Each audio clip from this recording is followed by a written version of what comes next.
শিশু রামিসার ধর্ষক ও হত্যাকারী কি বলছে বুঝছেন তো?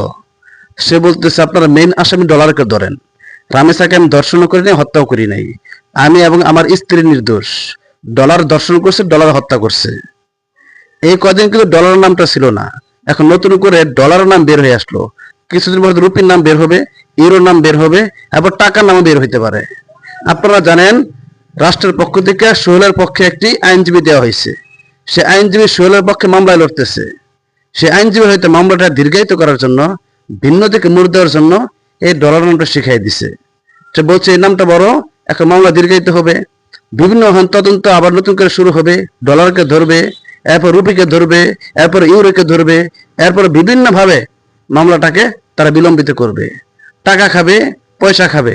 এক সময় হয়তো দর্শকের কিছু শাস্তি হবে, সাজা হবে, কিন্তু খুবই অল্প, তার ফাঁসি হবে না। মামলা আস্তে আস্তে দুর্বল হয়ে যাবে, দীর্ঘদিন যখন চলে যাবে, এক সময় সে জামিন বের হয়ে আসবে। এই দেশের মানুষ সবচেয়ে ভুল করে দর্শককে ছেড়ে দিয়ে সঙ্গে সঙ্গে আইন নিজের হাতে তুলে নিয়ে দর্শকদেরকে ফাঁসি দিয়ে সঙ্গে সঙ্গে গণধোলাই দিয়ে মেরে ফেলা উচিত।